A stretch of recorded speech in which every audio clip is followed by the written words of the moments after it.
আব্দুল্লাহ ইবনে মুবারক রাহিমাহুল্লাহ ছিলেন একজন তাবেই, অর্থাৎ সাহাবীদের পরের প্রজন্মে তার জন্ম। তিনি সরাসরি সাহাবীদের দেখেননি, তাদের অনুসারী তাবেঈদের সাথে তার সাক্ষাৎ হয়েছে। তার জন্ম হয়েছিল উমাইয়া খলিফা হিশাম ইবনে আব্দুল মালিকের খেলাফতকালে ১১৮ হিজরিতে, অর্থাৎ নবীজির হিজরতের ১১৮ বছর পর তার জন্ম হয়। তার বাবা ছিলেন তুর্কি আর মা ছিলেন খাওয়ারিজাম অঞ্চলের বাসিন্দা, মানে তিনি আরব ছিলেন না। ইসলামের ইতিহাসে আব্দুল্লাহ ইবনে মুবারক রাহিমাহুল্লাহ আলেম ও মুহাদ্দিস হিসাবে সুপ্রসিদ্ধ। তাকে আমিরুল মুমিনিন ফিল হাদিস বা হাদিস শাস্ত্রে মুমিনদের নেতা বলা হয়। তিনি সুফিয়ান আস-সাউরি রাহিমাহুল্লাহ, ইমাম আবু হানিফা রাহিমাহুল্লাহ ও ইমাম মালিক ইবনে আনাসের ছাত্র ছিলেন। আজ-জুহদ ওয়ার রাকায়েক এবং কিতাবুল জিহাদ তার রচিত প্রসিদ্ধ গ্রন্থ। তিনি বড় ব্যবসায়ী ও অত্যন্ত দানশীল ব্যক্তি ছিলেন।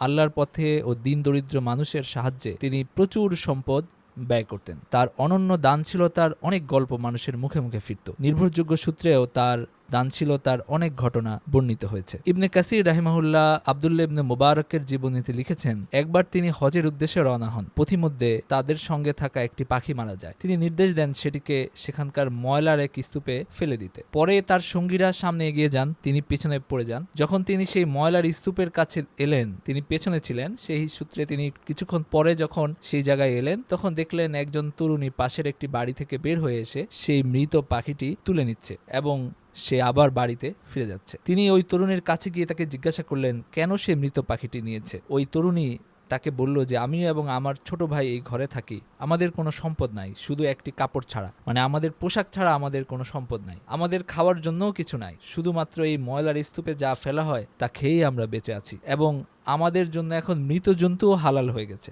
আপনারা জানেন যে মৃত জন্তু খাওয়া শরীয়তে নিষিদ্ধ, কিন্তু কারো কোনো যদি সুযোগ না থাকে, মানে কোনো অপশন না থাকে মৃত জন্তু খাওয়া ছাড়া, এমন পরিস্থিতিতে যদি কেউ পড়ে তখন মৃত জন্তু খাওয়াও তার জন্য হালাল হয়ে যায়। তো এই তরুণীটি আব্দুল্লাহ ইবনে মুবারক রাহিমাহুল্লাহকে বলল যে আমাদের জন্য এখন মৃত জন্তু খাওয়া হালাল হয়ে গেছে, আমরা এত অভাবের মধ্যে আছি। আমাদের বাবা একসময় সম্পদশালী ছিলেন, কিন্তু তার উপর জুলুম করা হয়, তার সম্পদ ছিনিয়ে নেওয়া হয় এবং তাকে হত্যা করা হয়। কোনোভাবে তিনি জুলুমের শিকার হয়ে নিহত হয়েছেন এবং তার এই দুটি এতিম ছেলে মেয়ে তারা এখন একটা অসহায় জীবনযাপন করছে। এই কথা শুনে আব্দুল্লাহ ইবনে মুবারক রাহিমাহুল্লাহ এগিয়ে গিয়ে তার সফর সঙ্গীদের যাত্রা থামাতে বললেন। তার অর্থ সংক্রান্ত ব্যবস্থাপনার দায়িত্বে যিনি ছিলেন তাকে তিনি জিজ্ঞাসা করলেন, আপনার কাছে কত সম্পদ আছে? তিনি বললেন ১,০০০ স্বর্ণমুদ্রা আছে। তিনি বললেন, এর মধ্যে আপনি ২০টি স্বর্ণমুদ্রা রেখে দিন আর বাকি সব স্বর্ণমুদ্রা এই তরুণীকে, এই পরিবারটিকে আপনি দিয়ে দিন। এই কাজটি আমাদের এ বছরের হজের চেয়ে উত্তম। তারপর তিনি হজ না করেই ফিরে যান।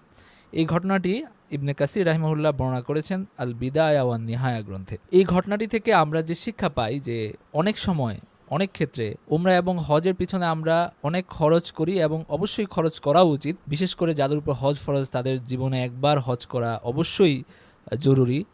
কিন্তু যখন আমরা নফল ওমরা যখন করি, অনেক সময় এই অর্থ যদি অনেক জরুরতমন্দ, অনেক অভাবী কাউকে আমরা দেই, এর সওয়াব অনেক বেশিও হতে পারে।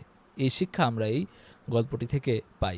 আব্দুল্লাহ ইবনে মুবারক রাহিমাহুল্লাহ এর আগেও হজ করেছিলেন, তার উপর হজ ফরজ ছিল না, সেটা ছিল তার নফল হজ। তো তিনি সেই কারণে বলেছেন এই তরুণী বা এই পরিবারটিকে সাহায্য করা আমাদের এই বছর হজ করার চেয়ে উত্তম। এইটা বলে তিনি ১,০০০ স্বর্ণমুদ্রা, প্রায় ১,০০০ স্বর্ণমুদ্রা ২০ স্বর্ণমুদ্রা রেখে, তার মানে হলো ৯৮০ স্বর্ণমুদ্রা, যেটা অনেক টাকা, এটা কোনো ছোট অঙ্ক না। এই পুরা টাকাটাই তিনি এই তরুণীদেরকে, এই পরিবারটিকে তিনি দান করে দেন। আল্লাহ তাদের জীবন থেকে আমাদের শিক্ষা নেওয়ার তৌফিক দেন, তাদেরকে জান্নাতে মর্যাদার সঙ্গে রাখেন। ওয়া আখিরু দাওয়ানা আনিল হামদুলিল্লাহি রাব্বিল আলামিন।